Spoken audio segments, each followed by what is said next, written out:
स्वागत है सर आपका 18 हाउस स्वदेश पे। सर फाइनली मार्केट वो 25,000 के लेवल के ऊपर आज गया है, ये एक अच्छी बात है। नो डाउट फ्राइडे को भी हम 25,000 के ऊपर हमने क्लोजिंग दी थी, लेकिन आज ऐसा लग रहा है कि टिक रहा है मार्केट उसके ऊपर। तो यहाँ से मार्केट की आगे की राह कैसे रहेगी?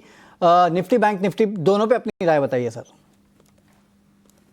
गुड आफ्टरनून आपको और सभी दर्शकों को। निफ्टी की हम बात करें तो निफ्टी अगर देखेंगे तो निफ्टी में एक अच्छी खासी हमने 3,000 पॉइंट की रैली देखी थी, और उसके बाद पिछले 3 हफ्तों से निफ्टी जो है एक कन्फाइंड रेंज में ट्रेड कर रहा है।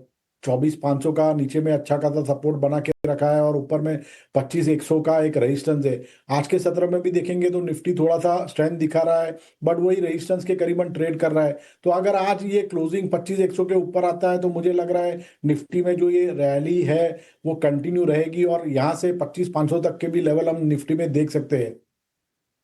बैंक निफ्टी की बात करें तो बैंक निफ्टी का स्ट्रक्चर तो रिलेटिवली स्ट्रॉन्गर है, क्योंकि बैंक निफ्टी 1500 पॉइंट में कंसोलिडेट कर रहा था। 54,400 का मेजर सपोर्ट था, एट द सेम टाइम 56,100 का एक रेजिस्टेंस था, जो फ्राइडे के सत्र में हमने बैंक निफ्टी में ऑलरेडी ब्रेकआउट देख चुके हैं। तो मुझे लग रहा है बैंक निफ्टी यहाँ से भी रैली करेगा और ऊपर में 58,000 तक के भी लेवल आ सकते हैं, क्योंकि बैंक निफ्टी और फिन निफ्टी का स्ट्रक्चर स्ट्रांग है। मुझे लगता है निफ्टी में भी एक आध दो दिन में ब्रेकआउट ऑन द अपसाइड आना चाहिए, और एक बार 25,100 के ऊपर बंद आता है निफ्टी में तो मुझे लग रहा है 25,500 तक के भी लेवल आ सकते हैं। नीचे में जो सपोर्ट है निफ्टी में वो करीबन 24,800 के करीबन है, और इमीडिएट सपोर्ट 25,000 का है। ओके चलिए, तो ये राय आती हुई निफ्टी और बैंक निफ्टी दोनों में ही। लेकिन सर स्टॉक स्पेसिफिक तो भरपूर एक्शन देखने मिल रहा है, भले वो बैंक्स हो, एनबीएफसीज हो या फिर कोई और सेक्टर हो। सर आपका पिक कौन सा है और कौन से सेक्टर से है? देखिए, अगर सेक्टर्स की हम बात करें तो जो 3 सेक्टर हमें अच्छे लग रहे हैं पोस्ट द आरबीआई पॉलिसी, पहला तो बैंकिंग सेक्टर ही अच्छा है।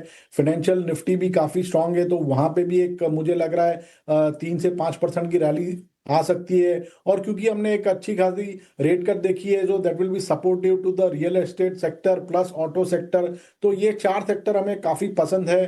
बैंकिंग, एनबीएफसी और रियलिटी और ऑटो सेक्टर। अगर स्टॉक्स की बात करें तो भेल का काउंटर हमें काफी अच्छा लग रहा है। ये स्टॉक में हमने एक रिसेंटली स्विंग हाई बनते हुए देखा था 269 का, और उसके बाद स्टॉक में करेक्शन आ गया था, और पोस्ट द करेक्शन स्टॉक पिछले 3-4 दिनों से 20 दिन की मूविंग एवरेज का सपोर्ट लेके रिकवरी कर रहा है, और इसका जो ओवरऑल चार्ट स्ट्रक्चर है काफी स्ट्रांग है। स्टॉक एक राइजिंग चैनल में ट्रेड कर रहा है, plus higher top higher bottom के फॉर्मेशन है। तो बेल में आप करंट भाव पे यहाँ डिप में खरीदारी कर सकते हैं। इसमें आपको स्टॉप लॉस लगाना है 245 का, पहला लक्ष्य रहेगा 270 का, और दूसरा लक्ष्य रहेगा 282 का।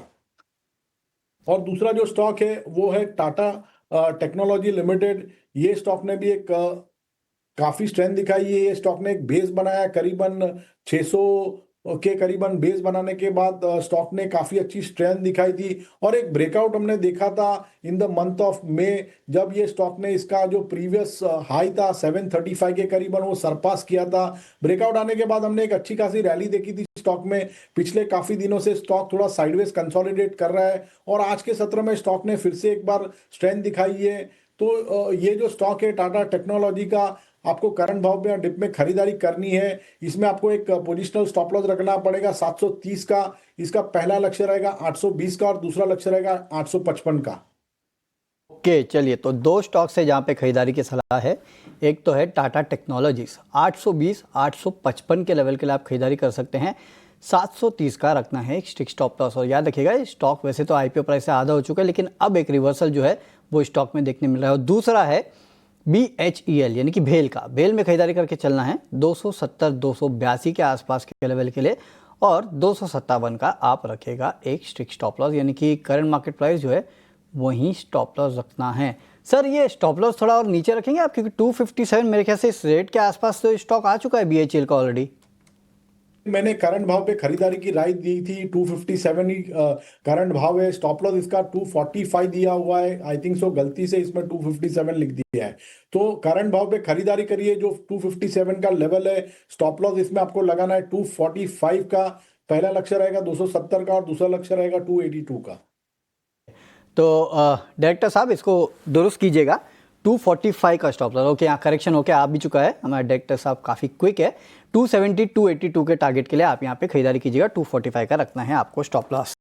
चलिए, लेकिन आगे बढ़ते हैं और कुछ और स्टॉक्स की बात करते हैं। सर, आपने बैंक्स का जिक्र किया कि आपको बैंक्स और एनबीएफसीज पसंद है, लेकिन सर इसमें से आपने कोई पिक नहीं दिया। कोई बैंक पसंद है आपको जिसमें खरीदारी कर सकते हैं? क्योंकि आज हम देख रहे हैं कि काफ़ी सारे बंधन हो, आरबीएल हो या फिर एनबीएफसीज में भी काफ़ी सारे स्टॉक हैं, जैसे कि आईएफएल फाइनेंस है, मुथूट है, मन्नप्पुरम है, सब में तेजी है। तो कोई पर्टिकुलर स्टॉक है जो आपको अच्छा लगता है?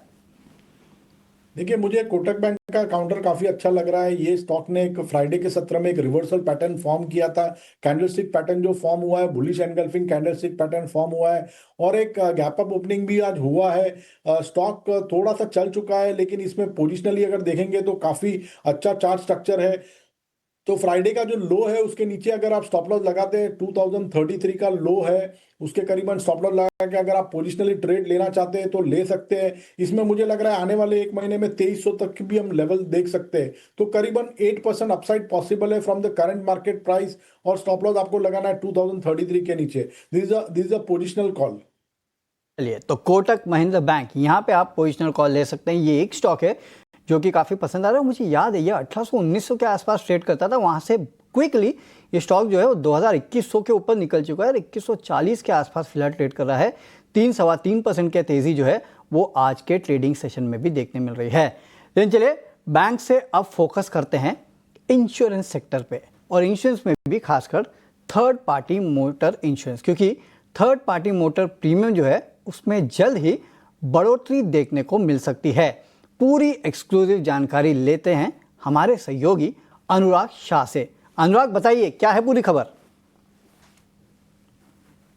आने वाले दिनों में आपको अपनी गाड़ी का बीमा कराने के लिए ज़्यादा पैसे देने होंगे, क्योंकि सरकार जो है आने वाले दिनों में थर्ड पार्टी इंश्योरेंस को महंगा करने जा रही है। उसकी जो कीमतें हैं वो बढ़ाने पर फैसला लेने जा रही है, और ये बढ़ोतरी जो 5 से 12% तक होगी हमारे सूत्रों के मुताबिक, और ये 5 साल बाद एक बड़ी बढ़ोतरी होगी।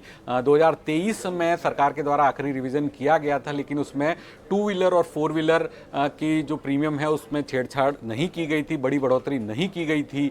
लेकिन अब जो है इंश्योरेंस कंपनियों का जो क्लेम एक्सपीरियंस है और इन्फ्लेशन यानी महंगाई की वजह से इंश्योरेंस कंपनियां लंबे वक्त से डिमांड कर रही थी, और उसी को देखते हुए सरकार के द्वारा प्रीमियम बढ़ाने का फैसला लिया जाने वाला है। इंश्योरेंस रेगुलेटर की तरफ से फाइनल प्रपोजल भेज दिया गया है, और आने वाले दिनों में हम देखेंगे कि नोटिफिकेशन जो है रोड ट्रांसपोर्ट मिनिस्ट्री के द्वारा जारी किया जाएगा कीमतों में बढ़ोतरी का।